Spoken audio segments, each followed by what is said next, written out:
Assalamualaikum warahmatullahi wabarakatuh. Innal hamdalillah nahmaduhu wa nasta'inuhu wa nastaghfiruh wa na'udzu billahi min syururi anfusina wa min sayyiati a'malina wa may yahdihillahu fahuwal muhtad wa may yudlil falan tajida lahu waliyyan mursyida. Asyhadu an la ilaha illallah wa la syarika lah wa asyhadu anna sayyidana nabiyyuna habibina Muhammadan abduhu wa rasuluh wa la nabiyya wa rasula ba'dah. Wa qala Allah ta'ala fil kitabihil karim, a'udzu billahi minasyaitonir rajim. Innamal mu'minuna alladzina amanu billahi wa rasulih summa lam yartabu wa jahadu bi amwalihim wa anfusihim fi sabilillah ulaika humus shadiqun. Wa qala Rasulullah sallallahu alaihi wasallam, ittaqillaha haitsu ma kunta wa adbini sayyata hasanata tamhuha wa khaliqin nas bi khuluqin hasanin. Allahumma afini fi badani, Allahumma afini fi sam'i, Allahumma afini fi bashari. Allahumma inni a'udzubika minal kufri wal faqr wa a'udzubika min adzabil qabr. La ilaha illa anta hasbiyallah la ilaha illahu alaihi tawakkaltu wa huwa rabbul arsyil azim. Sadaqallahul azim wa sadaqa Rasulullahul karim wa nahnu ala dzalika minasyahidin wasyakirin walhamdulillahi rabbil alamin. Bapak-bapak, ibu-ibu yang dimuliakan Allah Subhanahu wa taala, pada kesempatan yang menggembirakan ini, pada kesempatan yang membahagiakan hati kita ini, mari kita tunjukkan rasa syukur kita yang mendalam kehadirat Allah Subhanahu wa taala. Hari ini Allah dengan segenap kasih sayang dan cintanya banyak memberikan karunia, keberkahan maupun karunia kebaikan kepada kita, sehingga di pagi yang cerah ini mudah-mudahan secara hati kita, secara pikiran kita, secahaya wajah kita, semerkah senyum kita, itu bentuk karunia Allah yang wajib kita syukuri, sehingga fa insyaallah kehidupan kita menjadi kehidupan yang lebih baik, kehidupan yang lebih indah dan menyenangkan. Kita juga bersyukur kepada Allah Subhanahu wa taala, di pagi ini Allah masih memberikan nikmat iman wal Islam kepada kita, dan juga nikmat asyihah wal faragh, nikmat kesehatan dan kesempatan, sehingga kita bisa bermuajahah, berkumpul di sini dalam rangka untuk taqarrub ilallah, dalam rangka untuk berbekal meningkatkan kualitas diri kita, baik kualitas kesalahan hidup maupun kualitas pikiran kita, yaitu dengan menambah al-ilmu wal hikmah. Kita mohon kepada Allah Subhanahu wa taala, semoga pagi ini pagi yang membuat batin kita, lahir kita, batin dan lahir yang ada nilainya, ada harganya di sisi Allah Subhanahu wa taala. Allahumma amin. Salat dan salam semoga Allah limpah curahkan kepada junjungan kita, baginda Nabi besar Muhammad sallallahu alaihi wasallam, juga kepada ahlul bait yang disucikan, kepada para sahabat ridwanullah alaihim, dan juga kepada seluruh mukmin, mukminat di seluruh penjuru negeri dan bumi yang sampai hari ini masih istiqomah berpegang teguh kepada al-Islam ini hingga yaumul akhir nanti.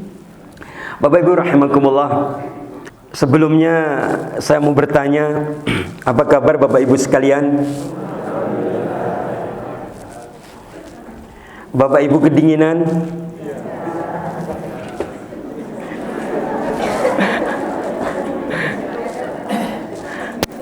Jika Bapak Ibu kedinginan, ada caranya Bapak Ibu sekalian. Biar tidak dingin, maka kita jangan menahan kedinginan, jangan menahan rasa dingin.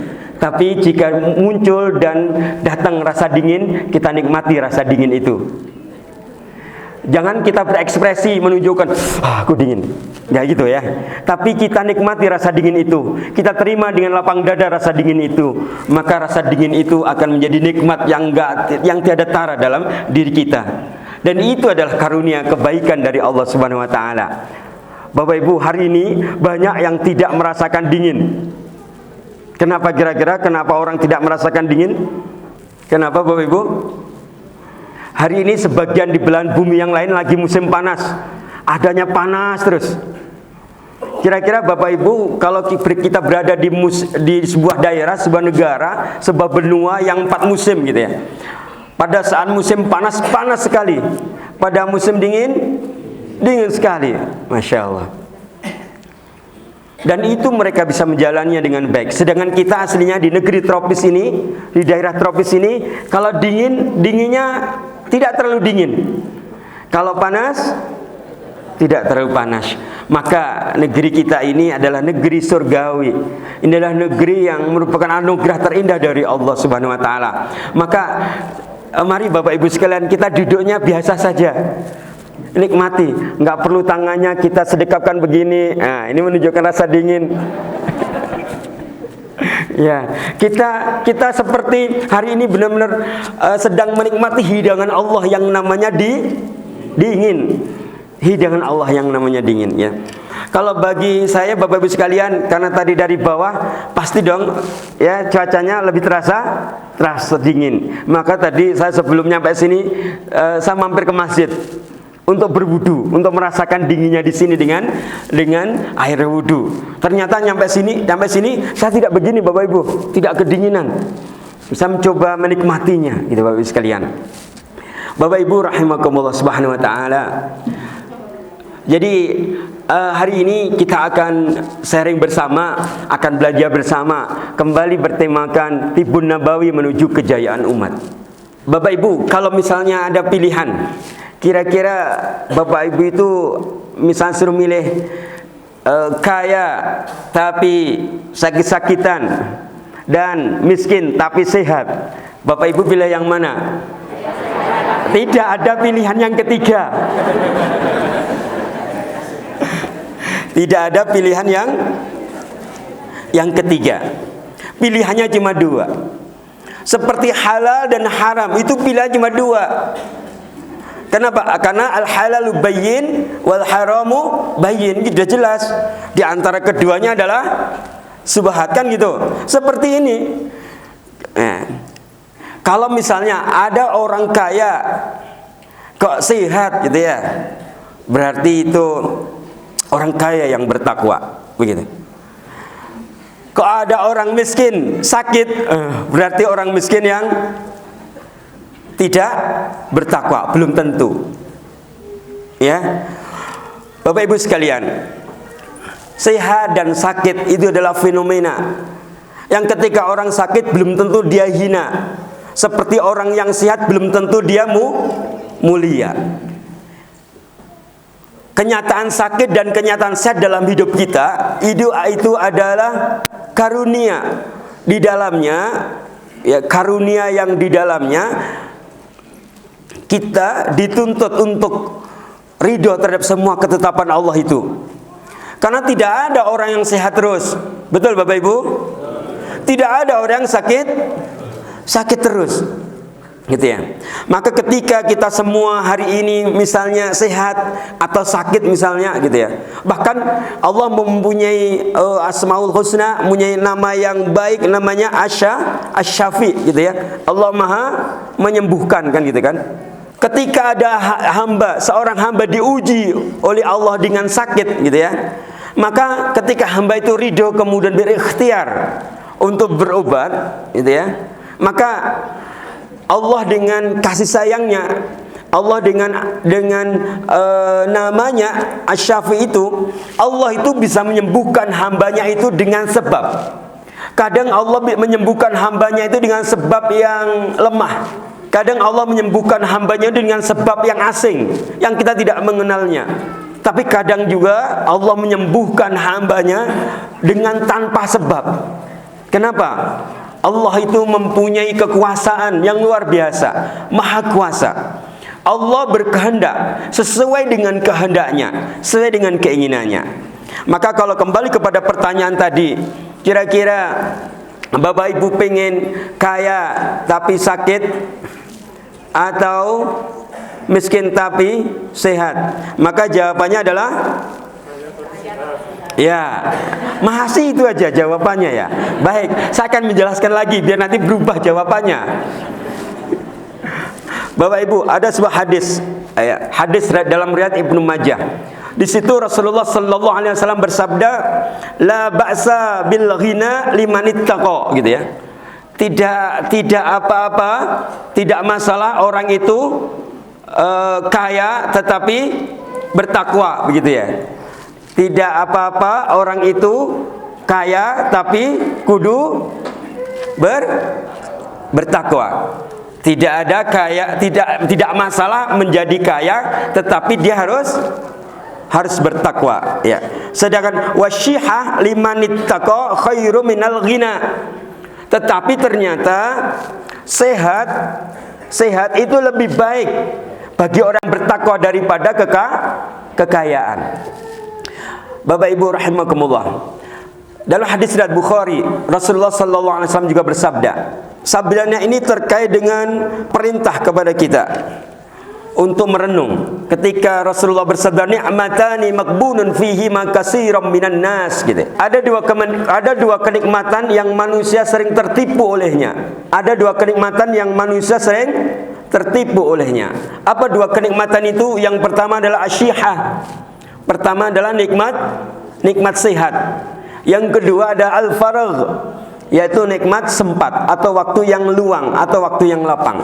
Kenapa manusia tertipu? Nabi menjelaskan karena ketika manusia itu sehat, maka seringnya lalai, pola pikirnya tidak dijaga, pola hidupnya tidak dijaga, bahkan pola makan pun tidak dijaga, bahkan lisan pun kadang tidak dijaga. Demikian juga ketika orang itu lapang, baik lapang waktunya, lapang rezekinya, maupun lapang-lapang yang lain, seringkali dia tertipu. Kenapa?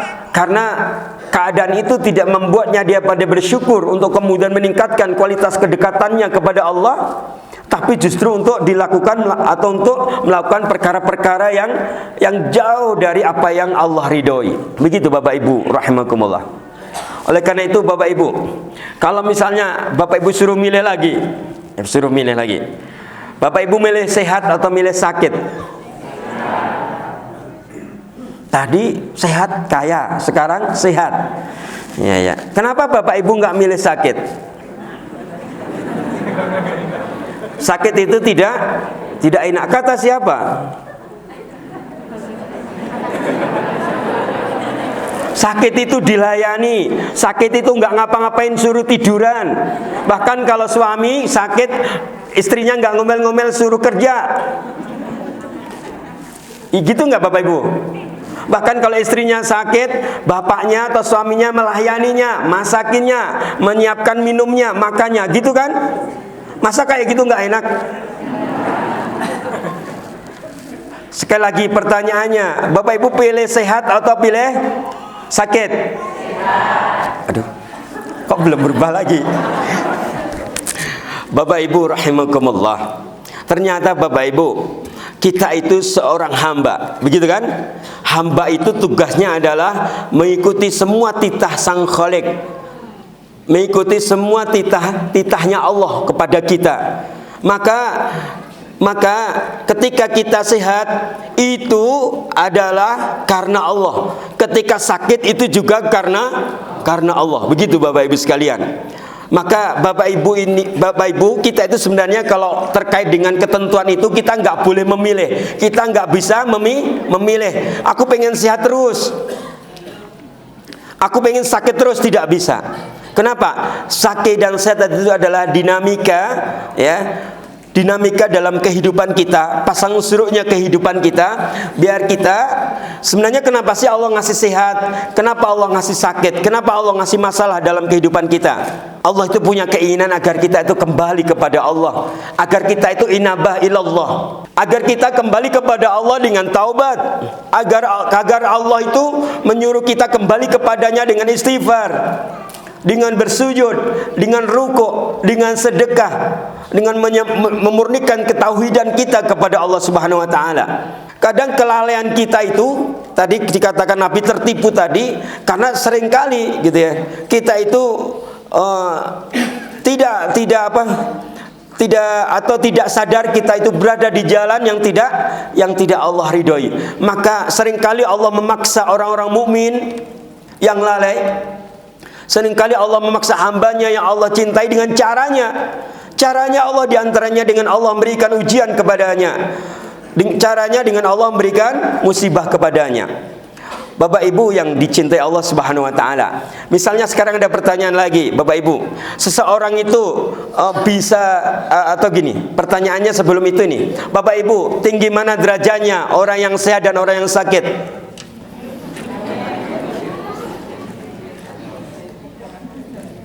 Bapak Ibu, tinggi mana derajatnya orang sehat dan sakit?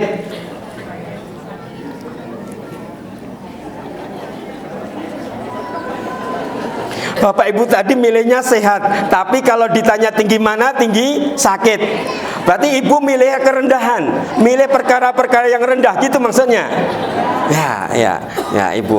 Makanya silahkan Ibu menjawab dengan tepat. Ternyata Ibu milih yang rendah-rendah, karena milih sehat. Kenapa kok sehat itu rendah? Tadi Ibu yang nyimpulin sendiri loh, Bapak yang nyimpulin sendiri. Tinggi mana sehat dan sakit? Ternyata jawabnya katanya sakit yang lebih tinggi. Begitu Bapak Ibu? Begitu apa tidak Bapak Ibu?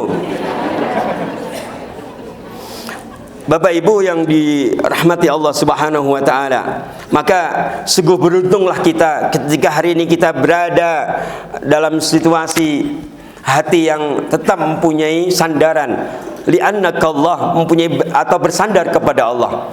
Beruntunglah kita hari ini, kita sebagai hambanya, hari ini kita beragama Islam.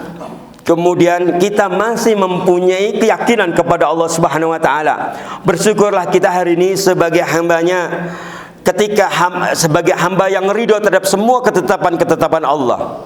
Misalnya dalam surat Al-Kahfi ayat 7, di situ sudah sangat jelas ketika Allah berfirman, "A'udzubillahi minasyaitonirrajim. Inna ja'alna ma'alal ardi zinatan laha linabluwahum ayyuhum ahsanu amala." Di situ sudah sangat jelas ketika Allah menjadikan apa-apa yang ada di bumi ini, apa-apa, semua yang ada di bumi ini, ya.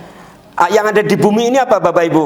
Ya tadi termasuk sehat, sakit, lapang, sempit, kaya, miskin, dipuji, dicaci, gitu ya.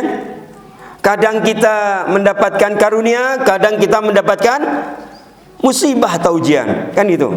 Itu isi dunia. Dan Allah menjadikan itu semua sebagai liyabluwahum, untuk menguji kita. Ayyuhum, siapa di antara kita ahsanu amal, yang terbaik amalnya. Berarti nanti sehat maupun sakit itu yang dinilai bukan sehat dan sakitnya, tapi amalnya. Persis seperti dalam surah Al-Kahfi ayat yang terakhir, ayat 110, dalam penggalan ayat pertengahan sampai akhir gitu ya. Di situ Allah berfirman, "A'udzubillahi minasyaitonirrajim.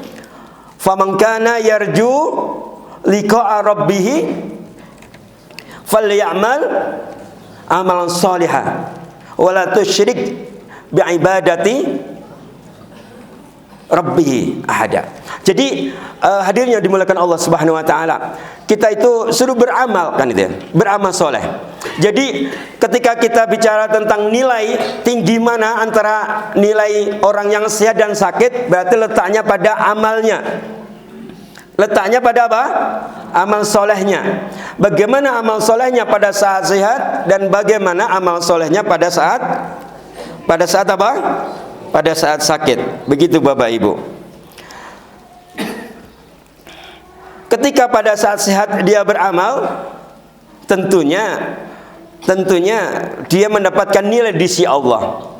Ketika sakit dia juga beramal, maka dia juga mendapatkan apa? Nilai di sisi Allah. Hari ini sekali lagi kita itu tidak bisa memilih, aku pengennya sehat terus, tidak bisa. pengennya sakit terus, tidak bisa. Kenapa? Karena kita itu bukan pemilik dari kehidupan ini. Kita bukan pemilik dari kehidupan ini.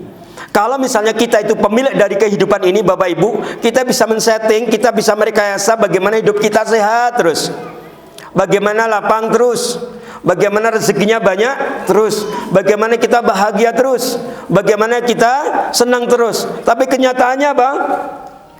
Kenyataannya kita bukan pemilik dari kehidupan ini, tapi kita adalah hamba yang harus menjalani semua titahnya Allah, ketetapannya Allah. Maka ketika kita sehat, kita syukuri dalam bentuk kita menambah kedekatan kita kepada Allah. Ketika sakit, kalau sakit itu bersabar apa bersyukur? Bersabar atau bersyukur? Kenapa tidak bersyukur? Alhamdulillah masih dikasih sakit, gitu Ibu. Mohon maaf, dulu ketika saya ngaji, saya tidak dijelaskan sumbernya dari mana tentang cerita ini, tapi guru saya cerita. Dulu, di zaman dulu gitu ya, kalau dulu itu ada ulama gitu, istrinya lebih dari satu, gitu ya. Maka ada kalanya dikumpulkan semua istrinya, kemudian tanyain satu persatu, kamu gimana setahun ini? Istri pertama ditanyain, alhamdulillah kemarin saya sakit, gitu ya. Alhamdulillah saya sakit. Setelah itu ada masalah gitu. Dari sekian istri itu kebanyakan begitu. Ada satu istri yang jawab, alhamdulillah saya sehat. Alhamdulillah saya tidak punya masalah apa-apa dalam setahun ini. Setelah itu suaminya, ulama tadi bilang, baik, mulai hari ini saya ceraikan kamu. Begitu.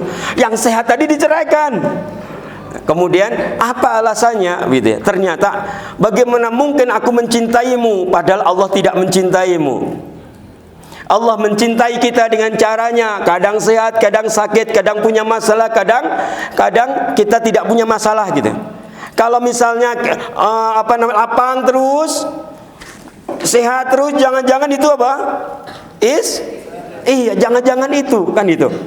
Makanya saya ceraikan kamu. Saya khawatir Allah tidak mencintaimu. Kalau Allah tidak mencintamu, bagaimana aku mencintaimu?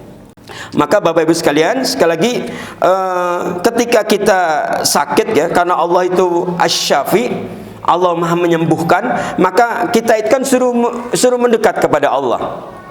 Ya. Ada kisah dalam kitab Qisasul Aulia. Ini saya baca sudah agak lama, saya lupa ini tokohnya, namanya. Tapi kisahnya bisa kita ambil pelajaran terbaiknya. Ada dua syekh lagi melakukan safar, lagi perjalanan. Tiba-tiba ketika dia perjalanan, dia itu di kaki gunung begitu, di kaki bukit, tiba-tiba lihat ada cahaya di puncak bukit. Ada cahaya. Cahayanya terang sekali. Maka dua syekh itu kemudian apa? Kemudian mendatangi cahaya itu. Sumbernya dari mana cahaya itu? Ketika didatangi, ternyata di situ ada seorang hamba Allah, dikenal sebagai seorang syekh besar, sedang sakit parah. Kemudian dari wajahnya muncul cahaya yang sangat terang. Kemudian dua syekh tadi yang datang mengatakan, ya syekh, kenapa engkau tidak turun gunung? Kenapa engkau tidak ke kota untuk berobat? Apa kata syekh ini? Tiba-tiba wajahnya ditengadahkan ke langit. Kemudian dia berkata, ya Rob, kenapa kau kirim dua hambamu? Kemudian dua hambamu ini menghasutku agar aku membencimu, ya Rob. Gitu. Bapak Ibu tahu maksudnya kisah ini? Jadi ketika ada dua hamba tadi, dua syekh tadi datang kemudian melihat dia tuh sakit tuh kasihan. Ya syekh, kenapa kamu tidak berobat saja? Tidak turun ke gunung, kemudian ke kota, tidak berobat saja. Maka syekh yang sakit tadi bilang apa?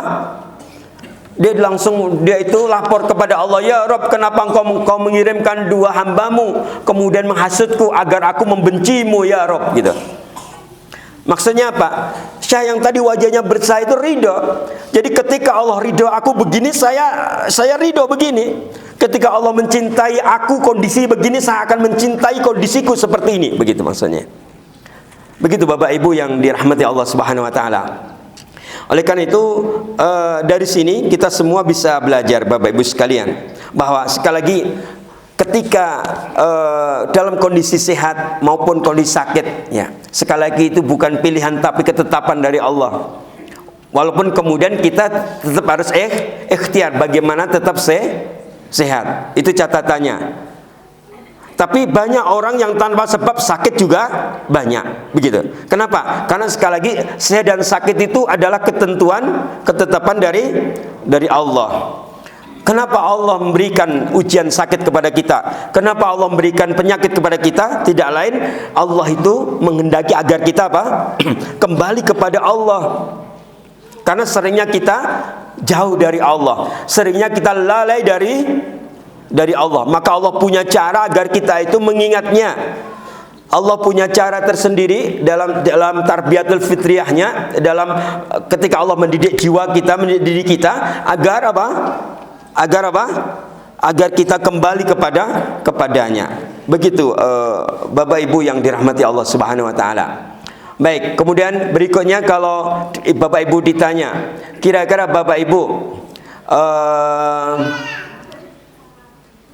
Bapak Ibu itu merasakan sehat itu luar biasa, menyadari bahwa ternyata sehat itu Masya Allah ya, gitu ya. Itu saat apa Bapak Ibu? Bapak Ibu itu merasakan bahwa oh sehat itu ternyata nikmat banget ya. Bisa hadir di majelis pagi ini, bisa silaturahim, bisa makan apa saja yang kita maui, kita bisa melakukan apa saja sesuai dengan rencana kita gitu. Kita itu baru menyadari bahwa sehat itu luar biasa saat apa Bapak Ibu? Saat apa? Saat sakit, gitu ya. Saat kita berada misalnya lagi opnam, lagi terbaring di tempat tidur, di ranjang, mungkin kita baru menyadari ternyata sakit itu luar biasa. Mohon maaf, ternyata sehat itu luar biasa. Kita baru menyadari seperti itu. Tapi kira-kira ketika menyadari bahwa sehat itu luar biasa saat sakit itu terlambat nggak Bapak Ibu? Terlambat nggak? Baru menyadari sehat saat sakit itu kira-kira terlambat nggak pada saat itu? Terlambat nggak Bapak Ibu? Tidak. Tidak terlambat. Bapak Ibu yang dirahmati Allah Subhanahu wa taala. Oleh karena itu, disinilah kita dari beberapa yang tadi saya sampaikan, kemudian inilah pentingnya hari ini kita belajar At-Tibbun Nabawi. Kita belajar apa? At-Tibbun Nabawi. Karena dalam konsep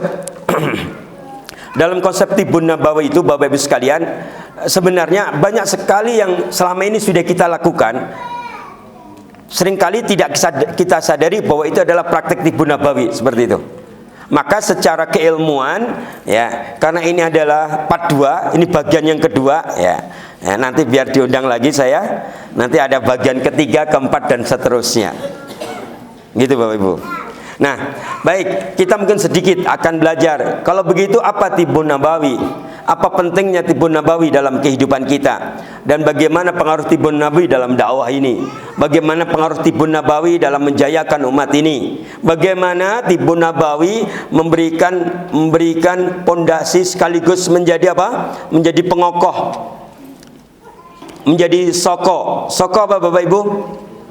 Tiang penyangga tegaknya kejayaan Islam. Bapak Ibu yang dirahmati oleh Allah Subhanahu wa taala. Sedikit mungkin kita belajar bahwa At-Tibbun Nabawi.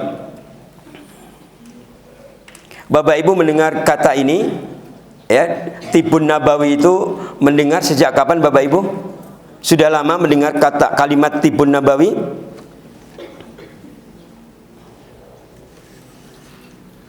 Pernah dengar Bapak Ibu? Pernah. Sudah lama atau belum? Sudah lama. Sudah lama. Tapi Bapak Ibu sudah belajar apa itu Tibbun Nabawi? Kenapa Bapak Ibu? Katanya mendengarnya sudah lama. Saya tuh bingung juga. Sudah mendengar, Ibu mendengarnya, Bapak Ibu itu mendengarnya Tibbun Nabawi itu apa? Itu bagian dari Islam atau tidak gitu? Kalau Ibu mendengar bahwa Tibbun Nabawi itu bagian dari Islam, seharusnya kita belajar dong. Gitu toh? Sudah mendengar Tibbun Nabawi lama, tapi apa itu Tibbun Nabawi? Nggak ngerti. Ini kira-kira membingungkan nggak? Jawabannya membingungkan. Baru di sini membingungkan banget itu. Ya. Biarin Bapak Ibu marah sama saya nggak apa-apa. Nanti kalau pulang dikasih sarapan juga nggak apa-apa. Kan itu Bapak Ibu sekalian. Bapak Ibu yang dirahmati oleh Allah Subhanahu wa taala. Jadi gini Bapak Ibu. Tibun Nabawi itu sebenarnya istilah yang baru muncul setelah era Rasulullah sallallahu alaihi wasallam. Jadi di zaman Nabi memang Nabi sendiri tidak memberikan istilah tibun Nabawi, tidak gitu ya. Nah, tetapi kemudian para ulama lah, terutama para ulama yang dokter yang ulama. Dia dokter tapi juga ulama. Itulah kemudian memberikan istilah tibun Nabawi. Di antaranya adalah Imam Ibnu Qayyim al-Jauziyah. Beliau punya salah satu yang beliau tulis ada bab tentang At-Tibbun Nabawi. Kemudian dikodifikasi, dibukukan dalam kitab Tibbun Nabawi itu. Bapak Ibu yang dirahmati Allah Subhanahu wa taala. Tibbun Nabawi ini menjadi penting bagi diri kita karena ini di dalamnya mengandung konsep hampir seluruh aspek kehidupan kita sebenarnya dalam Tibbun Nabawi. Bapak Ibu, dari bangun tidur sampai tidur lagi, kan kita sudah mengikuti Nabi kan? Begitu Bapak Ibu. Dan dari bangun tidur sampai tidur lagi itu banyak sekali praktek Tibbun Nabawi yang kita lakukan. Namun seringkali tidak kita sadari atau tidak kita fahami. Contoh misalnya Bapak Ibu, misalnya kita mau berwudu, misalnya mau sholat, sebelum berwudu kita siwak. Siwak itu Tibbun Nabawi atau bukan Bapak Ibu? Itu Tibbun Nabawi Bapak Ibu. Misalnya kita disunahkan di hari Jumat kita potong kuku, gitu kan? Kemudian kita membersihkan rambut. Misalnya di kumis. Kemudian bulu ketiak, bulu kemaluan. Itu adalah bagian dari Tibbun Nabawi. Karena semuanya arahnya menuju biar sehat. Begitu Bapak Ibu sekalian. Maka kita itu kalau belajar dari sejarah, ya, nanti insya Allah datanya saya sampaikan bahwa Tibbun Nabawi itu pernah benar-benar sangat berjaya seiring dengan berjayanya Islam saat itu. Bahkan peradaban Islam yang berjaya, Tibbun Nabawi yang jaya, itu di tengah-tengah peradaban-peradaban yang ada di sekitarnya masih belum ada. Ketika Eropa masih gelap, ketika Eropa belum banyak mengenal ilmu pengetahuan, apalagi ilmu pengetahuan tentang dunia kesehatan, dunia kedokteran, Islam telah mewariskan, telah mempraktekkan, telah sangat berjaya dalam bidang At-Tibbun Nabawi ini. Banyak sekali, ya buktinya banyak sekali, ya ulama-ulama yang dokter. Bahkan misalnya kita mengenal tentang pisau bedah misalnya. Pisau bedah yang digunakan oleh dokter spesialis bedah untuk mengoperasi, itu macam-macam pisaunya awalnya ditemukan oleh siapa? Dr. Az-Zahrawi. Beliau adalah dokter dan ulama. Beliau adalah dokter yang ulama dan beliau adalah dokter spesialis bedah. Beliau yang menemukan gitu ya berbagai macam gunting, pisau gitu ya untuk proses pembedahan. Dan masih banyak contoh yang lain gitu ya. Nah, At-Tibbun Nabawi Bapak Ibu sekalian, sekali lagi itu kemudian dikenal setelah dirumuskan, kemudian dikenalkan oleh para ulama. Tentunya ulama yang baik. Di antaranya tadi yang masyhur, yang menulis kitab Tibbun Nabawi yaitu siapa? Ibnu Qayyim al-Jauziyah. Nah, Tibbun Nabawi itu kan berasal dari kata atib. Atib itu artinya adalah kesehatan atau kedokteran atau perawatan atau kadang disebut dengan pengobatan. Gitu ya. Nah, orangnya yang mengobati namanya tabib. Gitu ya. Nah, walaupun kemudian kalau di Indonesia Bapak Ibu yang namanya tabib itu berbeda dengan dokter. Padahal tabib itu artinya dokter. Kan gitu Bapak Ibu ya? Betul nggak Bapak Ibu? Iya. Jadi begitu. Sedangkan Nabawi bersumber dari Nabi. Nah, ketika bicara Tibbun Nabawi, kalau misalnya Bapak Ibu saya bertanya, kita kira-kira tokoh sentralnya siapa Bapak Ibu? Rasulullah Sallallahu Alaihi Wasallam, tokoh sentralnya. Kalau Tibbun Nabawi itu, ya. Kenapa? Kita melihat pertama, mungkin dalam sirah Nabawiyah kita mengenal Rasulullah itu sejak kecil hingga umur 63 tahun. Rasulullah itu pernah sakit, cuma sakit kecil beberapa kali. Itu pun biasanya sakitnya hanya ketika setelah menerima wahyu. Setelah menerima wahyu kemudian demam. Itu sakitnya Nabi. Dan sakit ketika diracuni oleh wanita Yahudi. Dan sakit menjelang wafatnya beliau. Itu aja.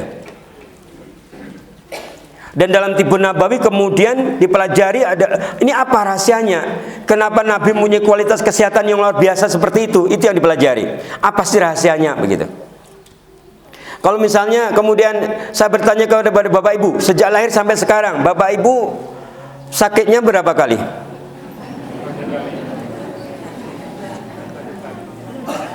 Sekali? Ya.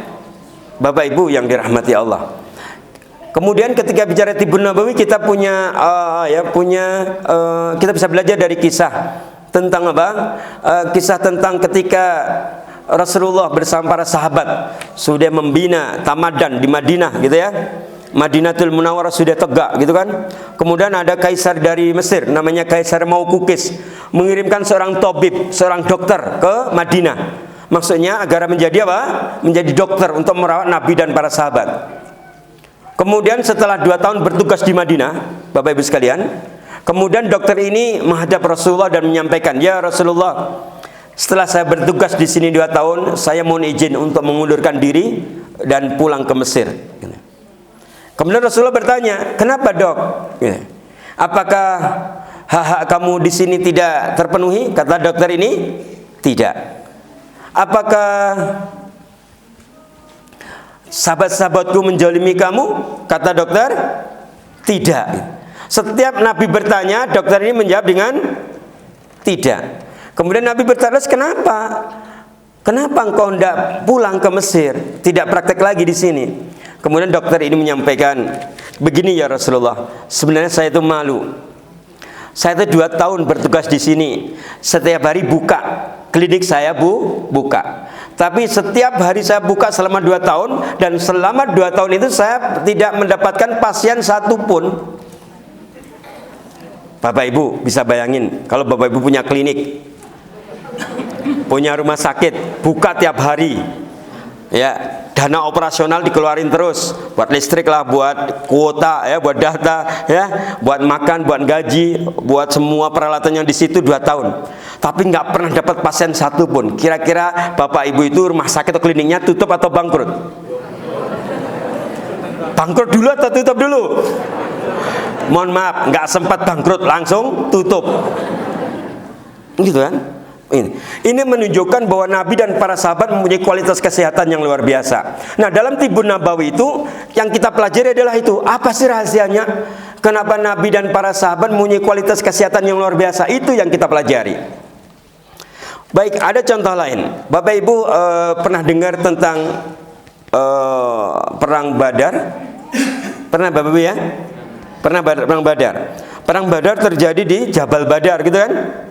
Di Gunung Badar kan gitu, di wilayah Badar kan gitu. Bapak Ibu tahu jarak tempuh antara Madinah ke Jabal Badar berapa jauh? Jauh, bagus. Jauh. Bapak Ibu, perang Badar terjadi di bulan apa? Terjadi di bulan Ramadan. Terjadi bulan Ramadan. Dan pada saat itu ketika Nabi dan para sahabat perjalanan dari Madinah ke Jabal Badar itu lewat jalur darat. Maksudnya nggak naik mobil, bukan naik bis, bukan gitu. Jalur darat. Jadi ada yang naik kuda, ada yang unta, dan ada yang jalan kaki. Dan dalam suasana puasa. Dan Bapak Ibu tahu kalau Ramadan gitu ya, kenapa kok waktu puasa itu disebut Syahrul Ramadan di Arab itu? Karena lagi panas terik, panas sekali, suhunya tinggi di Arab sana. Jadi Bapak Ibu, kalau lagi Nabi dan sahabat ngadain perjalanan, itu kalau siang berjalan, kalau malam berhenti. Berhari-hari begitu. Berarti kalau malam puasa, kalau siang lagi puasa, dia perjalanan, kepanasan nggak Bapak Ibu? Panas banget. Kalau malam lagi berhenti, bermalam, istirahat, dingin nggak malamnya? Dingin banget. Tetapi akhirnya Nabi dan para sahabat sampailah ke Badar. Kemudian ketika terjadi peperangan, kemudian apa? Allah menangkan kaum muslimin, gitu kan? Bapak Ibu, kita bisa bayangin perjalanan yang begitu panjang, kondisi cuacanya ekstrim, panas, kemudian dingin, kondisinya puasa, perutnya kosong, gitu ya Bapak Ibu sekalian. Ternyata beliau itu sampai Badar dengan sehat dan kuat. Mereka itu luar biasa. Dan ini sekali lagi dalam Tibbun Nabawi yang kita pelajari, apa sih rahasianya? Kenapa Nabi dan para sahabat mempunyai kualitas kesehatan yang luar biasa itu? Kan itu Bapak Ibu. Kalau di pertemuan yang lampau gitu ya, kurang lebih 6 bulan yang lalu, ya betul ya, 6 bulan yang lalu sekitar ya, atau 7 bulan yang lalu, gitu ya, 7 bulan yang lalu ya. Kenapa saya tahu 6 bulan yang lalu? 6 bulan lalu ternyata itu apa? Upload dari video ini. Ya, saya baca di situ 6 bulan yang lalu gitu, gitu ya. Gitu, berarti 1 bulan sebelum 6 bulan, berarti 7 bulan yang lalu, gitu ya. Maka ketika kita ingin melihat bagaimana kondisi tubuh kita, salah satunya kita melihat dari keceriaan dan ekspresi wajah kita, gitu ya. Saya tidak tahu Bapak Ibu apa capek atau ngantuk apa nggak tahu itu. Yang penting wajahnya Bapak Ibu itu kalau nanti bercermin jangan kaget Bapak Ibu ya. Iya. Sekali lagi Bapak Ibu, kalau Bapak Ibu beda kalau ngelihat saya, lihat wajah saya kan cerah banget. Bercahaya, ada 2 lampu, 1, 2, 3, banyak bercahaya Bapak Ibu sekalian. Bahkan nanti kalau Bapak ngelihat tayangan di YouTube-nya lebih bercahaya karena sudah diedit. Gitu Bapak Ibu ya. Tapi dari sini kita bisa melihat bahwa sekali lagi ketika kita senyum tadi, kemudian ekspresi wajah kita cerah, gitu ya, maka ini kan peredaran darah di wajah kita lancar, peredaran darah ke kepala juga lancar. Jadi kita mau ada masalah mau tidak, kita bisa berpikir jernih. Jadi seperti itu. Ya. Saya ngomong seperti ini ternyata ada yang tertidur loh Bapak Ibu. Iya, ya itu nikmatnya kalau ngaji itu begitu. Mungkin kalau pagi itu suara saya itu merdu sekali gitu ya. Kalau saya kemarin ngajar di LKP Ikhlas ya, semakin sore ternyata suara saya juga semakin merdu karena pesertanya juga ngantuk. Kemarin saya seharian Bapak Ibu ngisi di Ikhlas terkait dengan Tibbun Nabawi juga. Ini Bapak Ibu sekalian. Baik Bapak Ibu sekalian, itulah sekali lagi dari situ kita bisa belajar. Ternyata kita itu perlu belajar apa sih rahasianya, kenapa Nabi dan para sahabat mempunyai kualitas kesehatan yang luar biasa. Dan disinilah sebenarnya kenapa pada waktu itu, pada waktu Nabi dan para sahabat lagi berjuang, kenapa Tibbun Nabawi menjadi sokok, menjadi penegak, menjadi tiang tegaknya Islam saat itu. Bahkan ketika kemudian Tibbun Nabawi kemudian berjaya, ya, setelah itu berjaya kemudian runtuh. Tibbun Nabawi pernah runtuh, dan runtuhnya sampai kapan? Sampai sekarang. Sampai-sampai yang namanya umat Islam itu tidak mengenal Tibbun Nabawi. Kalau mengenal hanya pernah mendengar kata Tibbun Nabawi. Buktinya apa? Jamaah di sini. Iya. Kita pernah mendengar Tibbun Nabawi sudah lama, tapi apa itu Tibbun Nabawi nggak ngerti. Padahal Tibbun Nabawi itu milik kita, Bapak Ibu, milik Islam ini, dan kita harus mempelajarinya. Bapak Ibu, Tibbun Nabawi itu mengurusin dari sebelum hamil, dari berhubungan suami istri sampai melahirkan, sampai bagaimana mendidik anak, sampai bagaimana ASI, itu semua ada Tibbun Nabawinya, Bapak Ibu sekalian. Sampai bagaimana membesarkan anak, itu ada Tibbun Nabawinya. Itu baru terkait dengan pendidikan anak. Terkait dengan hubungan suami istri, itu ada Tibbun Nabawinya. Mulai dari doa sampai kepada apa? Bagaimana membahagiakan pasangan.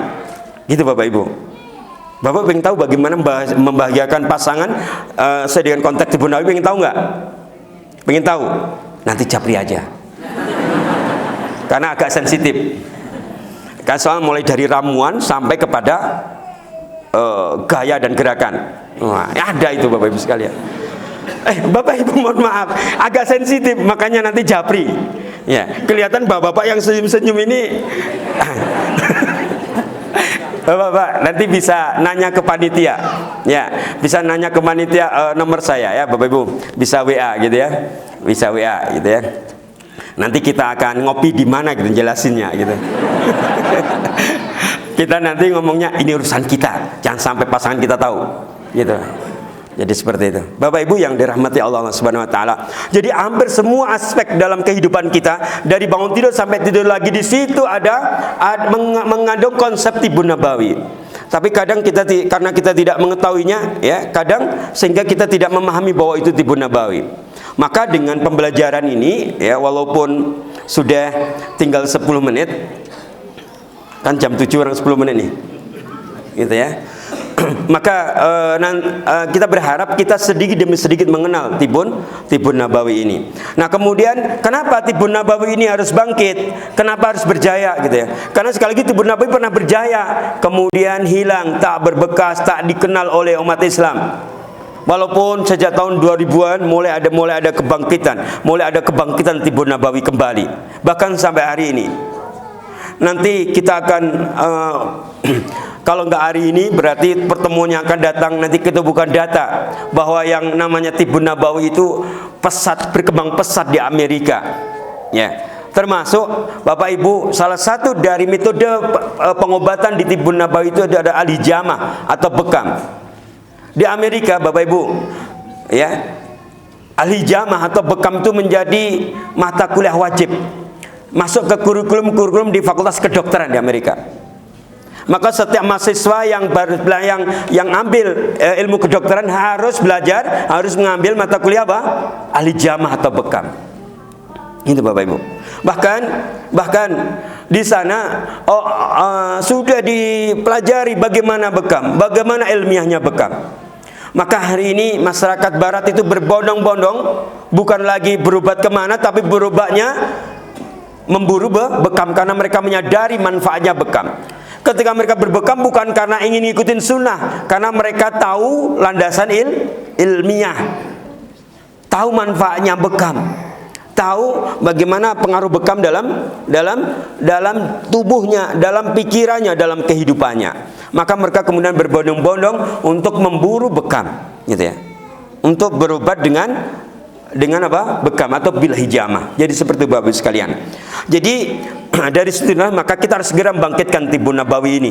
Salah satu dengan ikhtiar pagi ini. Ini dalam rangka membangkitkan Tibbun Nabawi. Kenapa Bapak Ibu? Kita semua sebenarnya sudah ada bukti empiris, bukti nyata, baik di lapangan, baik di zaman Nabi sampai kekinian, gitu ya.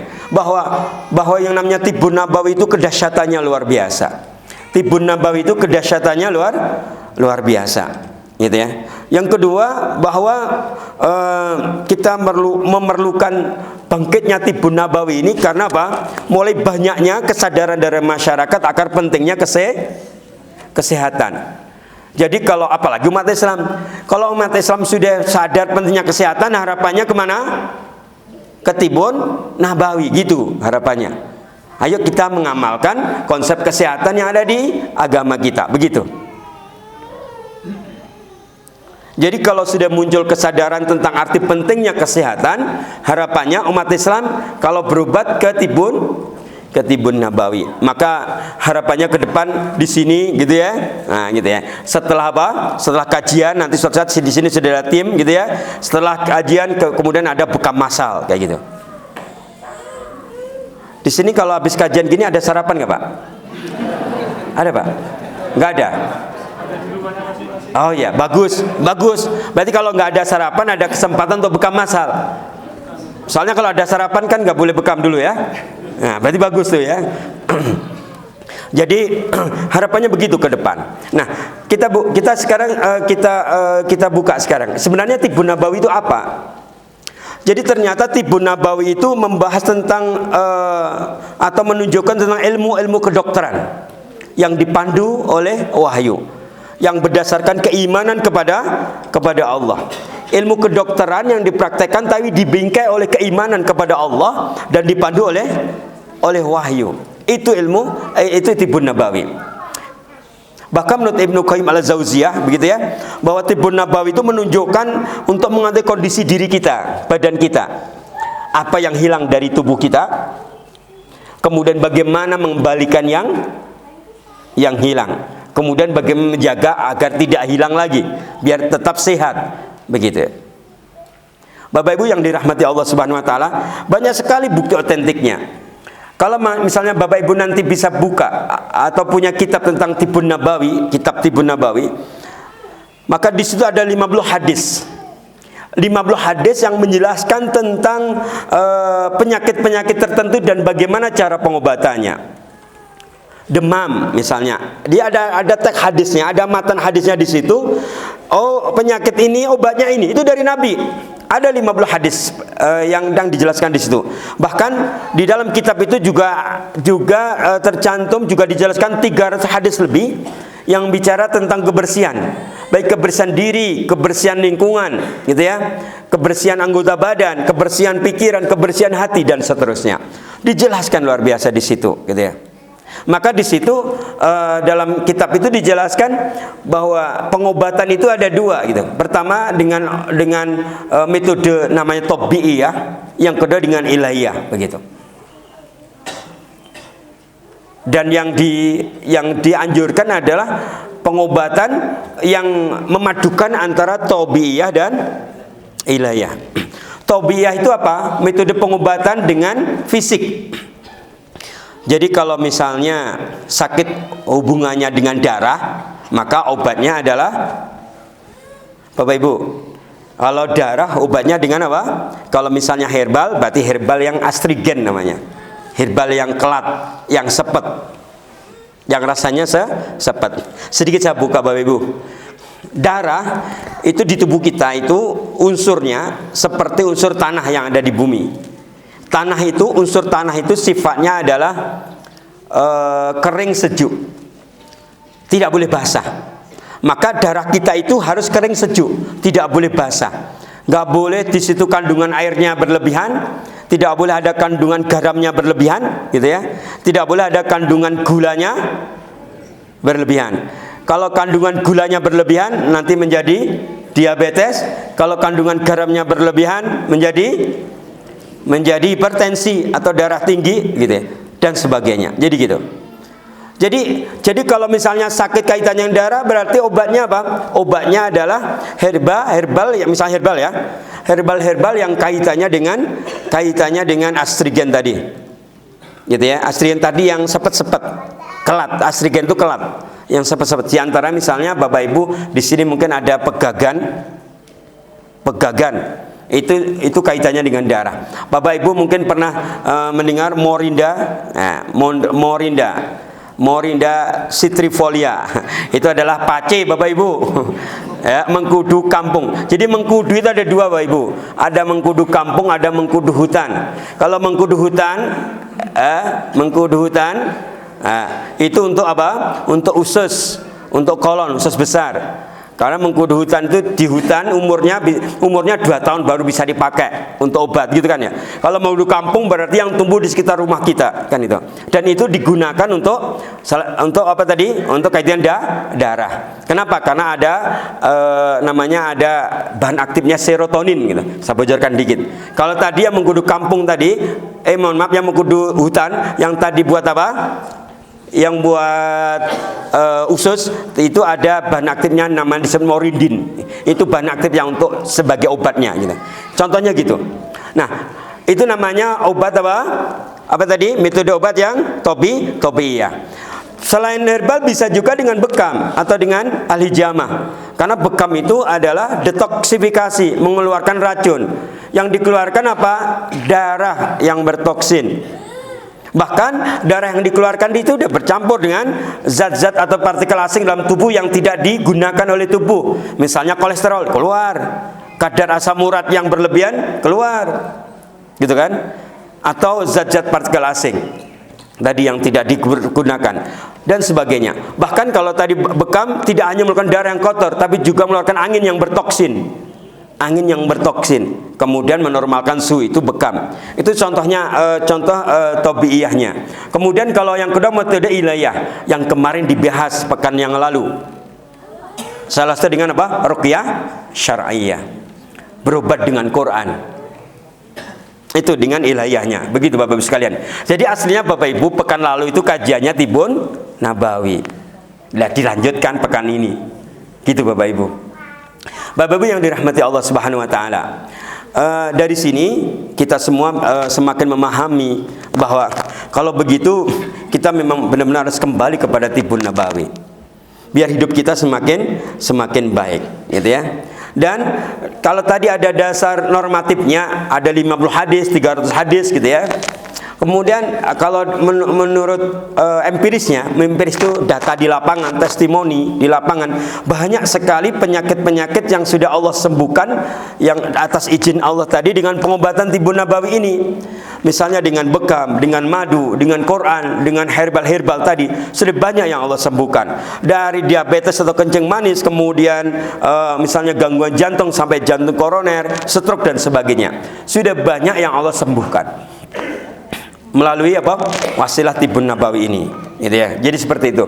Dan kalau misalnya kita buka di sejarah gitu ya, bahwa jadi bukti empiris, bukti di lapangan tapi dalam konteks sejarah, ya, di Mesir Bapak Ibu, Mesir. Di Mesir pada tahun 1281 Masehi. Di Mesir itu waktu itu pimpinannya adalah Al-Mansur Al-Qalawin. Beliau sudah mendirikan rumah sakit di sana yang besar, di mana rumah sakit itu mempraktekkan Tibun Nabawi, di mana di rumah sakit itu ada 8.000 kamar. Besar apa kecil Bapak Ibu kira-kira rumah sakitnya? Bapak Ibu anggap aja kalau ruangan masjid ini, kalau misalnya kita peta-peta menjadi kamar-kamar untuk pasien, kira-kira berapa Bapak Ibu? Ada 6? Anggap aja 8 Bapak Ibu ya. Maka kalau misalnya rumah sakit yang di Mesir tadi, Al-Mansur Al-Qalawin tadi, di situ sudah disiapkan 8.000 tempat tidur, 8.000 kamar. Berarti kalau misalnya kita membayangkan, berarti 8.000 dibagi 8, 4.000 ya tadi. Berapa tadi 4.000, 8.000 Bapak Ibu? 8.000 dibagi 8 berapa? 1.000. Berarti bangunannya 1.000 kali ruangan ini. Bangunannya 1.000 kali ruangan ini. Gede nggak Bapak Ibu? Berarti kalau ini naik ke atas berarti tingkatnya 1.000. Misalnya ke atas Bapak Ibu. Kalau nyamping, misalnya nyampingnya 4 kali ini, berarti naiknya berapa? 250 tingkatnya. Itu belum ada Bapak Ibu. Ya. Ya. Kalau mohon maaf, yang saya pernah kunjungi, misalnya di Cina atau di Australia, di Hong Kong misalnya, gitu ya. Itu kalau misalnya flat ya, rumah residen ya, rumah untuk penduduknya paling tinggi 100-an lah. Paling tinggi 100-an. Ada satu di sana yang 100, gitu ya. Jadi kalau dia yang kelongok gitu, dia semua awan, kelongok ke jendela itu ya. Jadi kayak rumah di atas awan. Itu 100. Bagaimana kalau tingginya 250 Bapak Ibu? Gitu ya.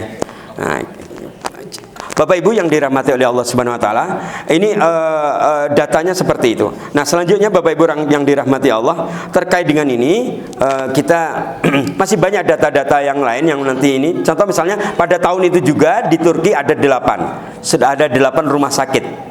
Pada tahun itu 1281 Masehi itu.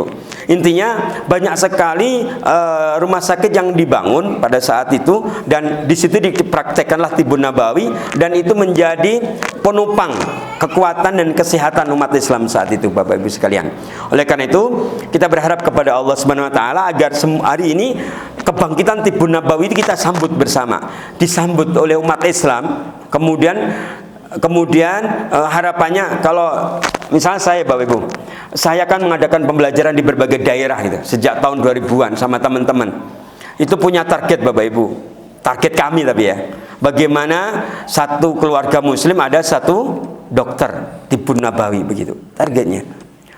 Walaupun mungkin sudah banyak mungkin yang belajar, walaupun belum semuanya gitu. Di keluarga muslim kemudian di situ mengenal Tibbun Nabawi, dipraktekkan Tibbun Nabawi. Contoh anak-anak kita yang masih kecil sekarang gitu ya. Ya. Misalnya anak kita suruh minum sirup marjan sama madu, seneng yang mana? Nah, kalau sirup sama madu anak kita suka yang mana? Sirup apa madu sukanya, Bapak? Kasih madu. Sirup kasih madu ya. Sirup sudah manis kasih madu ya. Nah, ya. Kalau orang Sunda mah ngomongnya eta mah sirup madu gitu ya. Gitu ya. Tapi kenyataannya ini anak-anak kita itu madu nggak mau. Sukanya yang manis rasa manis yang lain. Jadi gitu kan? Bayangin, madu itu kesukaan Nabi gitu ya. Bagaimana diri kita? Mungkin tidak anak-anak kita, mungkin orang tuanya juga nggak suka madu, apalagi ibu-ibu. Anti, nggak mau di madu kan gitu. Gitu kan? Maunya diracun saja kan gitu. Betul, langsung betul saja Bapak itu. Kan gitu ya. Ya, di madu nggak mau loh, padahal kan manis, enak kan gitu. Gitu ya. Nah, bayangkan bagaimana anak-anak kita mau mengamalkan Tibbun Nabawi kalau orang tua aja misalnya masalah kecilnya tadi madu, di rumah aja tidak ada madu. Padahal di Ikhlas itu, di Klinik Ikhlas madu banyak. Nah, promo nih ya gitu. Kan gitu. Bapak Ibu, coba terakhir Bapak Ibu sekalian, saya ingin bertanya. Bapak Ibu, di rumah ada madu atau tidak? Hah? Ada? Yang minum siapa Bapak Ibu? Anak-anak minum. Bapak Ibu tadi ngomongnya anak-anak nggak mau minum madu. Sekarang semuanya minum termasuk anak-anak. Aduh, membingungkan. Ini tidak Tibbun Nabawi banget. Bapak Ibu yang dirahmati Allah. Bapak Ibu, pertanyaan berikutnya yang di sini. Bapak Ibu semua di sini pernah berbekam Bapak Ibu? Pernah, alhamdulillah. Tadi pagi sudah minum habas sauda? Belum. Sudah minum gamat Bapak Ibu? Bapak-bapak, ibu-ibu itu kalau udah berusia itu harus sering minum gamat. Ya, karena itu menguatkan tulang ya. Kemudian memberikan oil, minyak, pelumas kepada persendian-persendian kita gitu. Ya. Nah, saya sedikit nyampein tadi pagi saya sudah minum minyak gamat, tapi yang minyaknya bukan serbuknya. Minyak gamat 2 kapsul gitu ya. Kemudian omega 3, omega sekalian 2 kapsul. Spirulina sudah 2 kapsul. Tambah Bapak Ibu tahu sidat gul, ikan sidat itu. Nah, itu 2 kapsul ya. Ditambah lagi ini sinergi antara minyak habas sauda, garlic gitu ya, dan macam-macam pokoknya. Sudah minum tadi pagi Bapak Ibu. Dan itu saya maksudnya saya. Ya, kalau Bapak Ibu belum minum ya terserah Bapak Ibu. Wong tadi sudah saya tanya sudah pernah dengar Tibbun sudah tahu belum ya wajar kalau tadi belum mengamalkan kan gitu. Tapi sekarang Bapak Ibu harapannya dengan sedikit demi sedikit ini dengan sedikit pemahaman ini kita kembali mengamalkan Tibbun Nabawi. Insya Allah dengan demikian nanti kita semua gitu ya, kita semua akan sehat dan kuat yang diberkahi oleh Allah Subhanahu wa taala. Alhamdulillah sudah datang madunya. Gitu ya. Bapak Ibu yang dirahmati Allah, karena sudah jam 7 lewat, mungkin demikian untuk kajian kali ini. Mungkin kajiannya sederhana karena memang waktunya terbatas. Mungkin suatu saat kalau nanti memungkinkan panitia ya, saya menawarkan diri untuk memberikan training Tibbun Nabawi di sini. Nanti didaftar siapa yang mau dan itu free. Ya, kita adalah pelatihan Tibbun Nabawi di sini sehari lah gitu misalnya kayak gitu. Mungkin seperti itu. Ya, silakan nanti Bapak Ibu atau pengurus nanti mengkondisikan itu ya Pak ya. Misalnya nanti suatu saat ada Bapak ada Ibu ya, kalau keikhlas kan bayar. Ya. Ya Pak ya. Kalau keikhlas bayar. Kalau ke LKP bayar kan? Kalau ke sini bayar juga. Nggak, maksudnya tidak bayar ya, tidak bayar. Nanti kita bisa mungkin kalau ada training sehari, mungkin kita lebih banyak akan membahas tentang Tibbun Nabawi dan sedikit banyak akan paham gitu ya. Bagaimana bentuk kebangkitannya hari ini, dan bagaimana hari ini itu ternyata di barat banyak sekali apa? Sarjana-sarjana barat, sarjana kedokteran Islam tapi orang bukan orang Islam. Hari ini banyak sekali pakar-pakar bekam dari barat, bukan Islam. Ya, coba. Kita sedih nggak kayak gitu? Kita sedih banget hari ini. Seharusnya itu sarjana kedokteran Islam itu siapa? Kita. Seharusnya pakar-pakar bekam itu siapa? Kita. Seharusnya kan gitu. Karena itu milik kita. Kita hari ini dipelajari oleh orang lain, kita diam aja. Kan gitu? Oleh karena itu, Bapak Ibu sekalian, sekali lagi kita berharap dengan sedikit demi sedikit pembelajaran ini, edukasi ini, kita semua bisa memahami, ya, terstimulisasi, kita terangsang untuk belajar tentang Tibbun Nabawi. Tidak sekedar kita mengenal dan mendengar kata Tibbun Nabawi, tapi bagaimana kita mempelajarinya. Wallahu taala alam. Mudah-mudahan ada manfaatnya. Wa'afu minkum fastabil khairat bilissabil haq. Wassalamualaikum warahmatullahi wabarakatuh. Ya. Baik ibu-ibu, satu pertanyaan ya. Ibu-ibu itu menjadi ini ya, kan urusan keluarga, urusan rumah gitu ya, itu ibu yang dominan gitu ya. Yang menyiapkan segala sesuatunya adalah ibu, termasuk menyiapkan segala apa yang dibutuhkan terkait dengan Tibbun Nabawi. Itu seharusnya ibu. Misal bapaknya mau ke kantor, mau ke sawah, mau ke ladang, Pak, habis sudah dulu Pak, minum air hangat yang sudah dikasih 3 sendok madu Pak, gitu kan ya. Kan bapaknya kan kadang nggak sempat ya, nggak sempat mikir, maksudnya nggak sempat mikir untuk nyiapin itu, kan itu ibu-ibu gitu kan. Nah makanya sekarang ada satu pertanyaan yang penting yang silakan ibu jawab, yang nanti yang bisa menjawab bisa mendapatkan 1 madu dan 1 voucher. Ya betul. Satu botol madu dan 1 voucher sembako. Pertanyaan adalah mengapa kita harus kembali mengamalkan Tibbun Nabawi? Tadi sudah dijelaskan Pak, Bu. Silakan Bu, silakan pakai mic atau apa, gimana? Ya, monggo. Ya, silakan. Tibbun Nabawi, kita terjemahin dia biasanya nganggo basa dijen-dijen ini. Kenapa kita harus mengamalkan Tibbun Nabawi? Orang salah orang ngomong.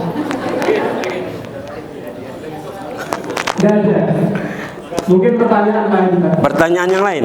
Mungkin. Oh ya baik, pertanyaan yang lain. Ya. Oke. Baik. Pertanyaan yang lain, Bapak Ibu sekalian. Berarti ini mudah saja ya, ibu-ibu ya. Udah siap ibu-ibu?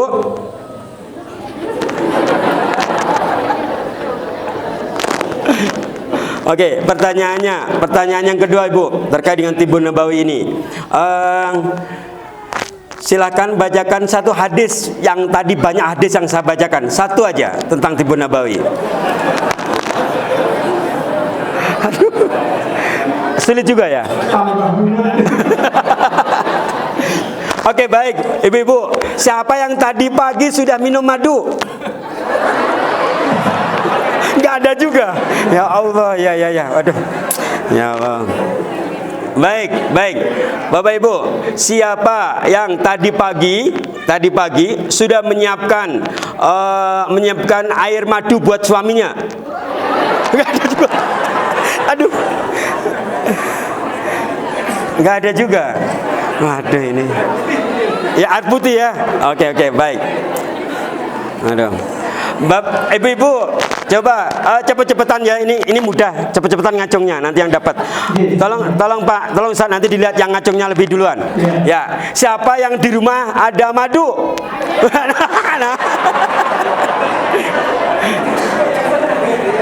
Siapa yang paling duluan Pak? Ya, alhamdulillah. Ya, akhirnya dengan cara itu biar cepet dapat soalnya. Oke, terima kasih Bu yang sudah jujur punya madu di rumah. Ini voucher masih, kemudian saya berikan untuk sing jamaah paling jauh. Bismillah. Semua saya mungkin, semua saya ada. nanti sembako, paket sembako. Ada? Oh, ada. Oh, ini mungkin di sini Ustaz ya, kok Cirebon ya? Tidak ada. Gonto suri paling dhuwur. Oh iya, ada satu ya, nanti kesini dulu. Masih lagi. Pembukaan. Ayo cepetan. Oke, Pak Fahri. Oh, mau kan ayo lagi tuh. Orang ngomong nih, pancop. Nah, itu. Oke sini. Oke, masih satu. Jauhan. Oke, nanti kesini dulu nih. Udah habis. Ini madu satu masih tapi orang jenengan khusus nih Ustaz sekian menutup Pak Ketua mohon mengatakan. Anu aja kita ini juga kita lelang aja kita lelang. Ya itu bawa. Langsung saja. Siapa yang mau madu ini Pak? Pak, siapa yang mau ini Pak? Siapa yang mau ini Pak? Cepetan Pak, siapa yang mau ini Pak? Ya, makasih. Ya, oke.